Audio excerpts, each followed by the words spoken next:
Welcome to Resilience Unravelled, featuring scientists, practitioners, experts and everyday people with knowledge, tips, experience and great stories to share to help you get a grip of your life. We'll give you insights into a range of subjects, including reducing your stress, improving your emotional intelligence, health and well-being, and controlling your negative thoughts. By doing this, you'll be able to improve your resilience, confidence, control, and perform better every day to live a more productive and purposeful life.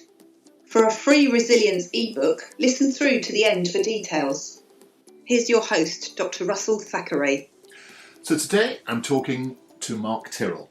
Mark Tyrrell's got a fantastic site, which I'm sure he'll tell you all about, a fascinating blog, some really useful tools and techniques, and I'm really looking forward to today's conversation. So, hi Mark.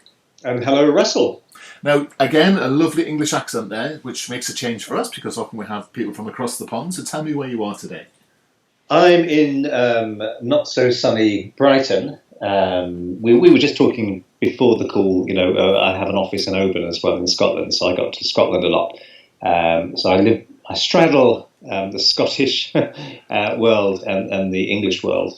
But yes, right now I'm in Brighton. So you're well placed. You're well paced, just in case the Scots strike out for independence. Yes, you've got a foot in both camps. That's right. I'm hedging my bets, Russell. That's what I'm doing. It's called strategy. So, Mark, how would you describe yourself to someone? I would describe myself as a psychology trainer, a psychotherapist. I specialise in hypnotherapy as well, and the treatment of trauma. I originally worked as a psychiatric nurse many years ago on secure psychiatric wards. And that's really where I began my fascination with helping people effectively. Because I can remember even now the sort of sadness I used to feel sometimes where it's a very strange thing, but sometimes one incident or one type of incident really kind of sets your course in life. And I remember at the New Sussex Hospital in Hove, there would be a barbecue every couple of weeks. And I just remember sitting there and the patients, some of them very, very badly damaged, psychologically, of course, trying to live a normal life, seeing them trying to live a normal life somehow was full of pathos to me. And you think, these people we all need normality and we all need togetherness. And it was as if they were desperately trying to have this sense of community or sense of belonging or sense of meaning, and it just wasn't happening. And I think that sort of impassioned me, if that's a word, to really start trying to help people effectively, because I wasn't really seeing that happening in that context. Yeah, and so you've stressed that word effectively more than once now. So yeah, because there's lots of people who help quite ineffectively, don't they? So what was the difference for you?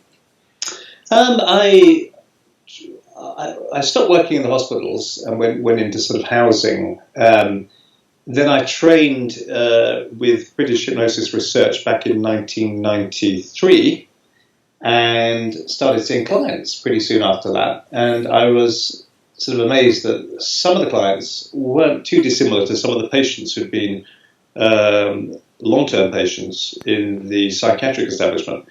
And I found myself sometimes helping people who weren't supposed to be able to be helped, without drugs or electric shock treatment. So people who were severely depressed sometimes or addicted or even in physical pain. And that kind of opened my eyes to a different way of helping people, I suppose. And it's interesting because, let's talk a little bit about the hypnosis thing because how can I put this? There are many fans and a number of detractors. So yeah, should we unpack that a little bit? What is hypnotherapy? What is hypnosis? Okay, well, the way I see hypnosis and hypnotherapy, well, firstly, I see hypnosis as something that happens anyway. Right. So it was curious talking about my experiences in the psychiatric hospital again. Sometimes people will be so depressed to be catatonically depressed, or they're cataleptic, and they just wouldn't move. Yeah. And they were clearly absorbed inwardly, and to the detriment of external focus. All their focus was inward. Yeah. And they were probably accessing their imagination, or memories. So later on, I looked back on this and I thought, well, that was pure hypnosis. They were trapped in a sort of hypnotic trance in which they were disassociated from their resources and from possibilities and from even external reality. And so I see hypnosis as something that occurs quite naturally. Now, we all spend about 2 hours a day in REM sleep, in dream sleep, unless we're depressed, in which case we can spend a lot longer in REM sleep, which is interesting. But we think, well, REM, what happens in REM? We're accessing the imagination in the form of a dream. We're focused inward. We're disassociated from external reality. You forget the bedroom that you're in because you're totally focused on your imagination. And you have catalepsy, because obviously nature doesn't want you acting out your dream physically. You're dreaming of being Superman and the window's open on a summer's night. You don't want to actually be getting out and flying, trying to fly out of the window. Yeah. So we have catalepsy when we're dreaming. And all these things you see in therapeutic hypnosis. You see people remming, the eyeballs flicking from side to side beneath the eyelids. You see catalepsy quite often. And people will often access their imagination quite profoundly during hypnotic trance. So really we're using something natural when we use hypnosis, but also we're using what is often used for bad in a good way. We're helping people take the reins of this central feature of what it is to be human, to help them meet their emotional needs in life. Another aspect of natural hypnosis going wrong, if you like, is post-traumatic stress disorder, which I've worked with a lot of people suffering from trauma and also phobias. And you see, it's a purely hypnotic condition, PTSD. And there was even some research done that showed that people who are more likely to have long-term post-traumatic stress disorder were more hypnotizable, which makes perfect sense to me, because you think, well, somebody has an extremely traumatic experience and it's quite trance-inducing. Everything can seem quite dreamlike or go in slow motion during the event. And then they become programmed hypnotically. So anything that vaguely reminds them of the event in future sort of sends them post-hypnotically back into the initial trauma. And to me, that's not a cognitive condition. That's a hypnotic condition. No, you won't find that in a psychiatry textbook. But that's the way it appears to me. So helping people access the hypnotic mind in ways which can actually help them seem to be so full of potential and so able to help people dramatically and quickly, as opposed to trying to get them to just go through the pain again, for example, or just focus on the cognitive aspect of their reality. Because people will often know that something's irrational, or they'll even know what they're thinking, but the emotions seem to swamp that out. So, we need to connect to the part of the mind that actually produces the problem, I think, sometimes. So you talk about hypnosis accessing memory and imagination. So is it the purpose of a hypnotherapist or someone doing a guided hypnosis to be able to help them reframe the memory or utilize the imagination in a different way, or how does that work? Well, yeah, it's an interesting question, because memory seems to be constructive. It's a sort of a myth that we just have a sort of little recording device in our brain that accurately depicts memory. Of course, memory changes, and there's been lots of research on this as well. Even the way that you talk about a memory can change the nature of the way the memory is accessed, or the nature of the memory itself. So, but certainly you mentioned reframing memories, and that's what we want to do. Really, it's the past that produces current problems psychologically.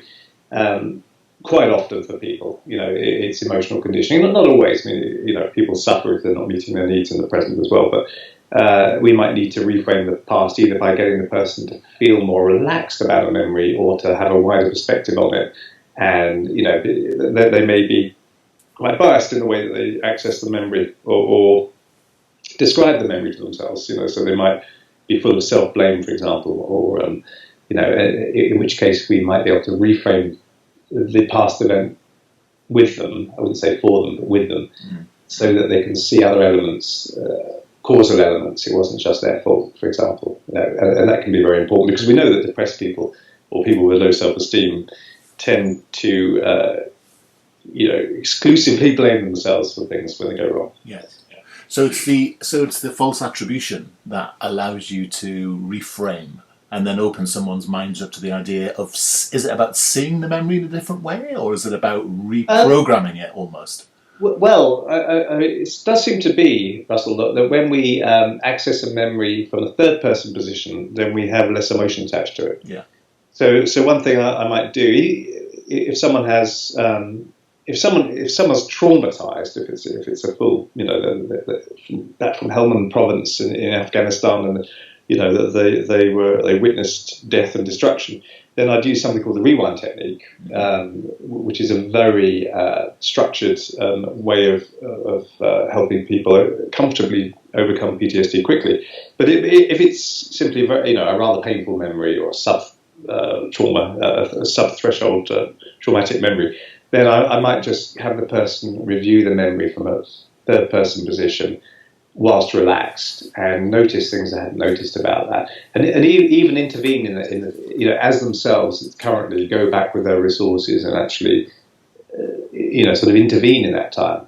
For example, I run a resource called Uncommon Practitioners Therapy Videos, or UPTV, in which therapists can observe therapy actually being done, video sessions. And there's one in which a woman called Valerie relates to being bullied at school, and what had happened was that she'd been in a library presenting a book review to her classmates, and they'd all started throwing books at her and telling her she was boring, and the teacher didn't really intervene, and it was unpleasant to think of. It wasn't sort of PTSD, but it was unpleasant. So I focused on her current resources and everything she'd learned in the 40 years since that memory, or 50 years since that memory, and then got her to sort of review that memory and then go back into that time as her current self and tell the children to behave and to comfort her former self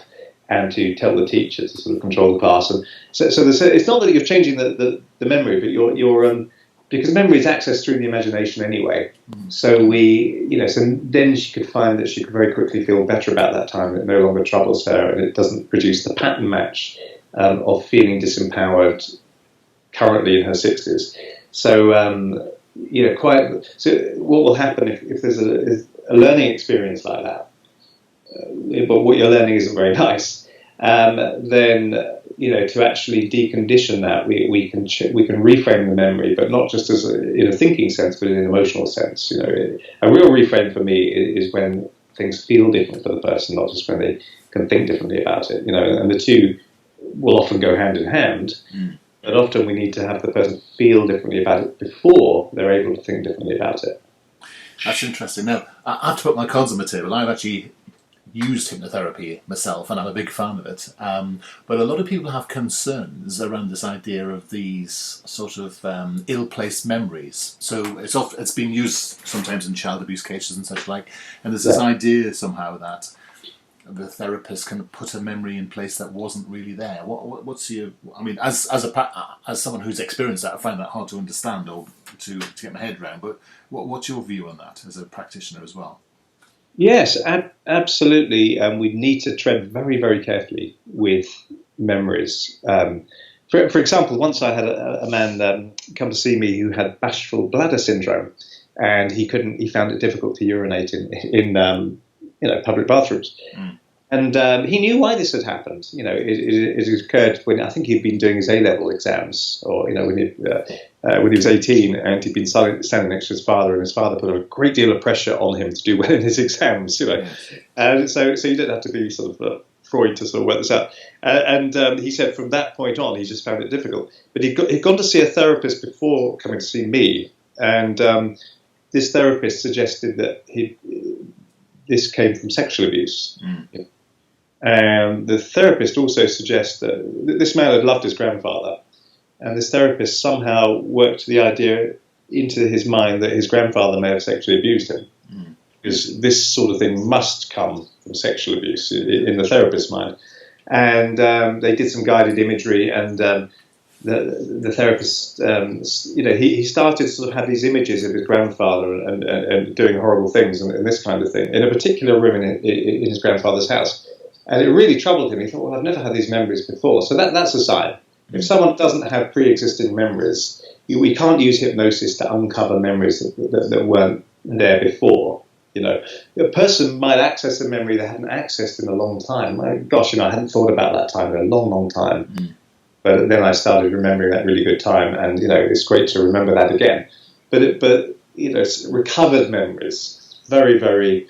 There's a lot of evidence to show that so-called recovered memories can be constructed memories, and that's a massive danger. And in the 90s, that caused all kinds of legal problems, people being falsely accused, all kinds of stuff. But anyway, this man went back to the house where his grandfather lived and actually got permission to walk around the house. And the room, the imagery that was unpleasant to him, which was constructed through the therapy sessions, had occurred in didn't exist. That room wasn't even there. It had never been there. So he suddenly realized that he invented this room that had never been there in the house through the therapy, and he really started doubting that his grandfather had ever done anything to him that had anything to do with the menstrual bladder, and he was pretty disgusted with the therapist and left that therapy. So that is a real danger, and we have to ensure that the memory is one that's pre-existing to therapy. If someone says to me, "I want to recover a memory," or because that's a huge assumption, I think, that in order to get better, someone has to just recover a memory that they didn't have before because they've been repressing it. And it's curious, isn't it? I mean, in the early days of psychotherapy or psychiatry, I think practitioners were desperate for psychology to be seen as a proper science. Yes. So use metaphors from real science, and back in the 19th century, sort of hydraulics was all the rage. So psychologists would talk about emotions hydraulically, about letting off steam, about repression, about suppression, and of course people forget this is metaphor. It doesn't necessarily work very much like that. Now, most people remember the terrible stuff much better than they remember the good stuff in their life. It's not that they're repressing it necessarily. We have to be careful of those assumptions, and we have to not use hypnosis as a way to recover memories or construct them, because that's a really dangerous path.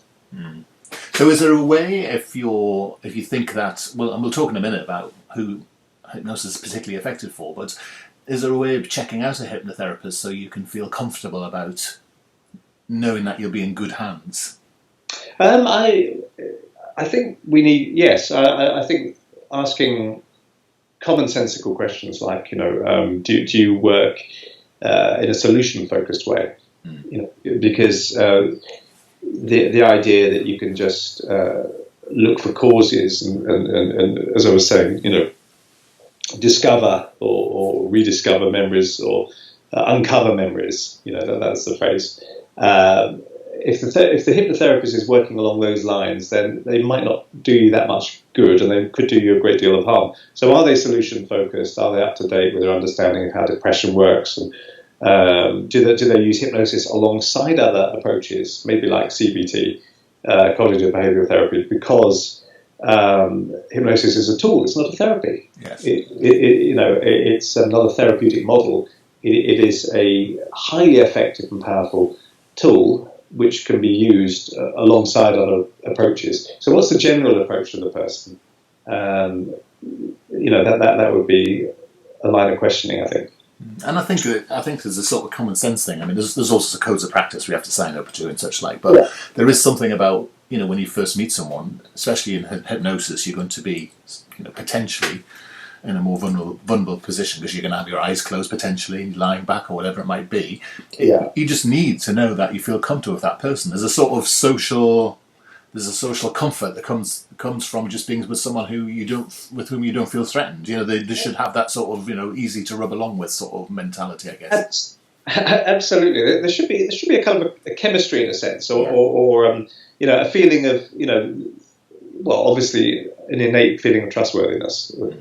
As you say, that you can feel that the person is on your side. They're not playing power games. I think it's really important to sort of respect our clients. It's very dangerous to feel that you are the all-knowing expert and this person's come to you and you're going to put them right and so forth.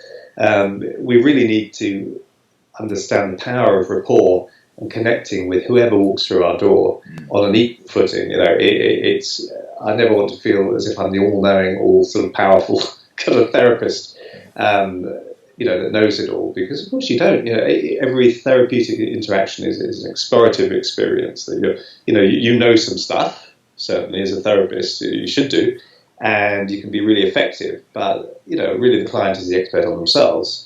And if we can connect to the expertise they have that they may not have been using or even been aware of, then we can do great things. Yeah, I think that's really useful for people, because sometimes you're just not quite sure what you can ask, but knowing to listen out for these sorts of phrases is quite useful. Now, going into resilience for a minute, I mean, obviously I work a lot with people who've got suppressed memories, or maybe have had tricky relationships with parents, or been bullied, as you say, or have been depressed or something. So, is there a particular set of things that hypnosis works better or less well with? I think hypnosis will be probably less effective for people who are more incredibly left-brained, as we might call it. Okay. Sort of maybe somewhat on this spectrum of context blindness or Asperger's or autism. Towards the left hemispheric sort of dominance. So someone who takes things very, very literally, less sort of visually creative, for example. But then often therapy can be much more linear and cognitive and so forth. So that sort of person may be less effective for certainly things that make it harder for people to be resilient, like not being able to access the good times in their life, or not being able to use the imagination about the future in a more constructive way. Then we can use hypnosis, and also certainly helping people who've been traumatized. I had a client who'd had an incredibly, I've spoken about it quite a lot, incredibly horrific childhood. Her father had been schizophrenic and had murdered their mother in front of her when she'd been young. Wow. When she'd been 12, and her and her brother had witnessed that, and then she'd gone to live with her grandparents, and both of them were physically abusive. But what was causing her flashbacks now in her early 40s, was and had done since the trauma, was that her uncle had come to live with the family, and he had systematically raped her from the ages of 12 to 18, and at 18 she ran away from home. Nice. And she was, but she'd never been hospitalised, she'd never had any therapy, she'd never even been to a doctor for antidepressants or anything. She'd never had any treatment, which is amazing. And she had a job, she had a relationship which wasn't particularly satisfactory, but she was functioning. Yeah. But she was waking every hour on the hour at night, because her uncle used to wake her up at night and take her into his garage and rape her. She was finding that so she was very hyper aroused, as far as cortisol sort of coursing through her systems, coursing through her systems and cursing, and she was in the fight or flight response a lot of the time. But she was functioning. She was very brave, and I was really impressed by her sort of quiet dignity. And she was holding it together, and she didn't feel particularly hard done by either, which was amazing. She didn't feel like a victim. But she wondered if there was anything I could do about the flashbacks that she was getting whenever she smelled engine oil, because of where the rapes had taken place. And so I used a rewind on the worst memories, and I worked with her, over and over and over again to really neutralise those memories, so they no longer produce the pattern match. And that was a use of hypnotic sort of technique, which made a profound difference for her. And then she started she was freed up to sleep the whole night. She'd been running for an hour, maybe 2 hours every day to try and, to do something with all this anxiety she was feeling. So she's incredibly, amazingly resilient. It is resilience, yeah. It's coping with stuff when it's at its height, isn't it? It's not just the bouncing back thing. It's really been able to sort of weather the storm. And I think she found her own way. Yes. That's really, really impressive. So and she hadn't given up hope either. Think about. I think the heart of resilience is hope. Yes. And not hope that someone else is going to come magically and rescue you. No. Sort of utopian sort of hope, but constructive hope. That I can make a difference and that things can get better. There was some research done on depression, and we know that rumination is toxic to depression. The more time someone spends time in their head misusing their imagination, or this sort of trance state of worry or catastrophization and rumination, the more likely they are to depress. Yeah. But what they also found, or some other research found, that even when people ruminate excessively, if they have hope when they're ruminating, if they ruminate with hope, then it's mitigated. They're no more likely to get depressed. So I really do feel that therapist's job is to supply hope as well as other sort of benefits. And you can see, it's interesting as you chat, I can see sort of different cogs linking together. So we talk a lot about purpose and we talk a lot about self-esteem, and you can see hope being part of that, sort of as making a nice triad there, because actually they're all sort of interdependent, aren't they? It's hard to have hope without positive self-esteem, really, in a way. And I suppose it's which one do you start with, isn't it? And the answer is, well, it doesn't really matter, doesn't it? As long as you start with one of them.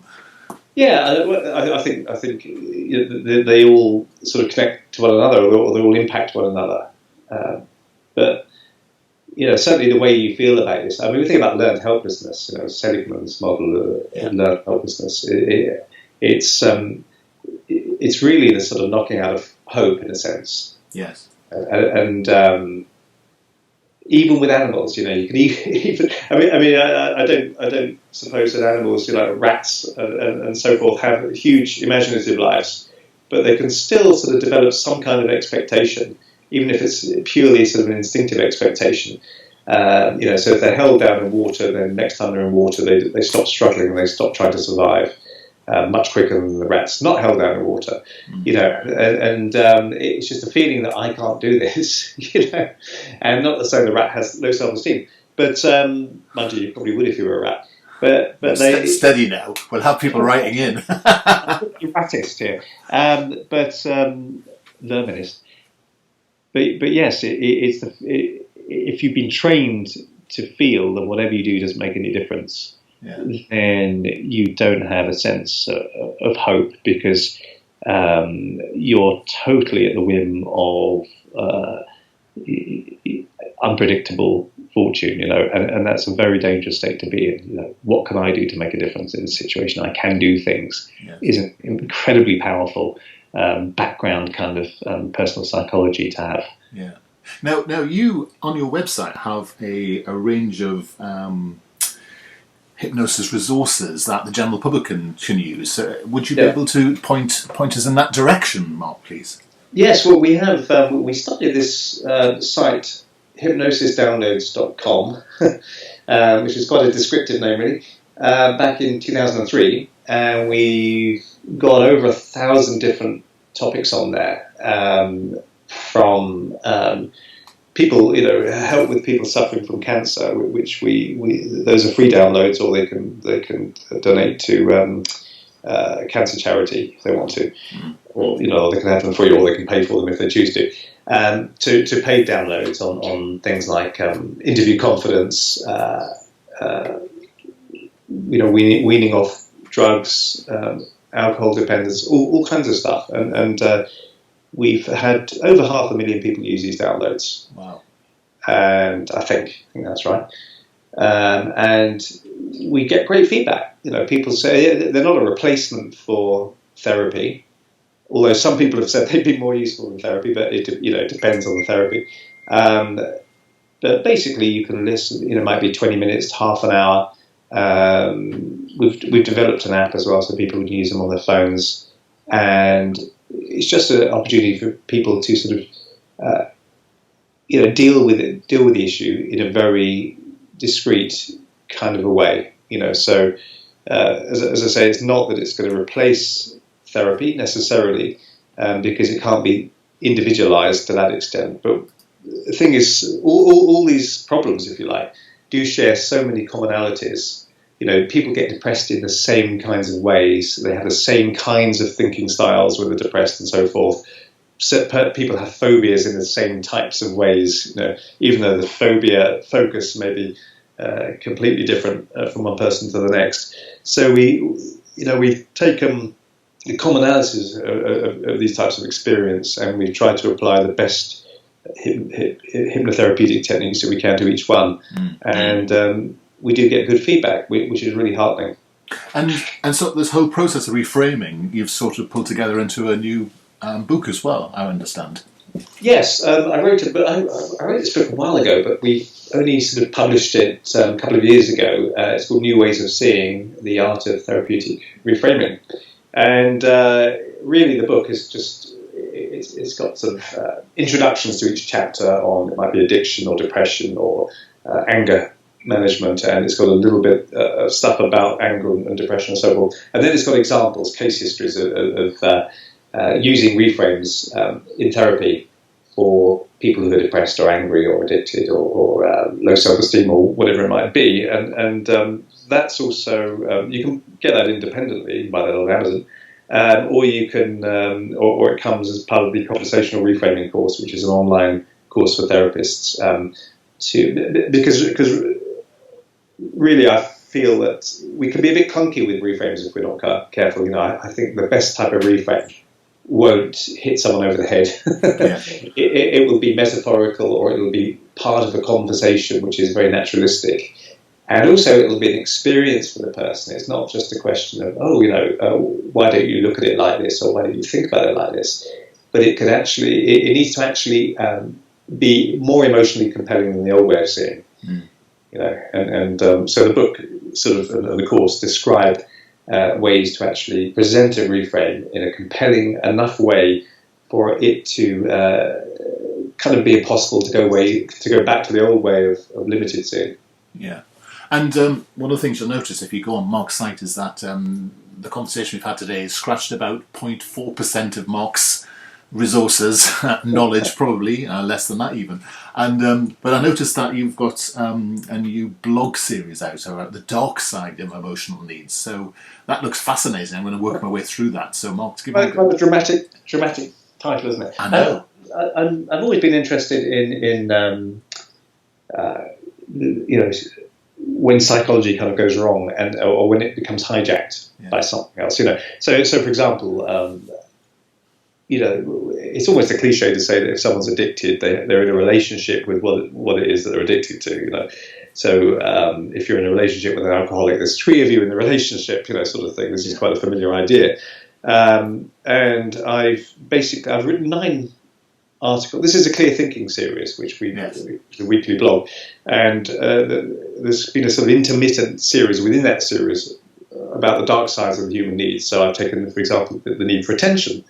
And what happens when we don't meet it in healthy ways, then we start to perhaps cannibalize situations in which really they shouldn't be about us getting attention. But we're starving for attention or dying of thirst, so we'll meet that need anywhere we can. And I use the example of a learning situation. If someone's starving for attention, because they don't know that what they need is attention. They might think that they've gone into a situation to learn something, but what they're now doing is they're cannibalizing the situation. Maybe they're talking more than the teacher is. Maybe they're interrupting the other students. And we've all experienced this or seen this happen.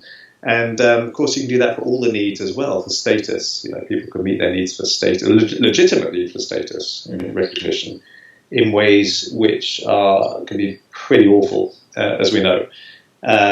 So really that's what the series is about. So it seeks to explain things like Jonestown or cult formation, or even even sort of political tyrannies, but also interpersonal tyrannies as well. Yeah. No, I'm busy.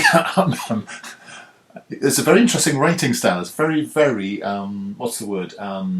It really draws you in. So, I think it's fascinating because whilst you talk about working a lot with other professionals, and training those people up, this is written in a way that anyone can read. So it's really it transmits a lot of knowledge in a very short amount of time. It's good.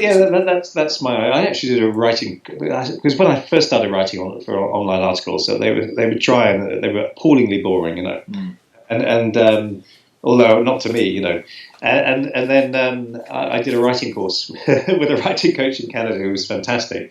And she more or less said, how about this as a novel idea? How about making your articles interesting? She didn't say it like that, but more or less.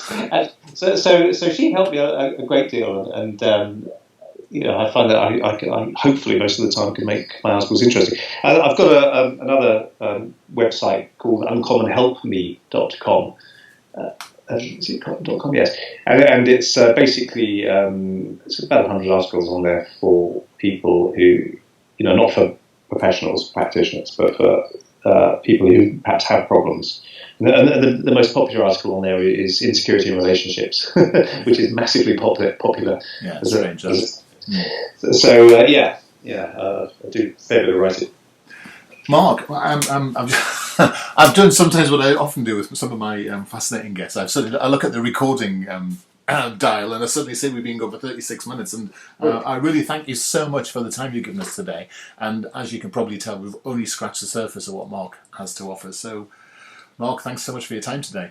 Well, thank you for having me on, Russell. No really problem. Enjoyed. You take care. And you. Bye-bye.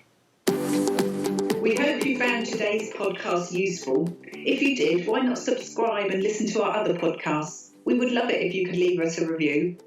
To access our resilience coaching, contact us at info@qedod.com.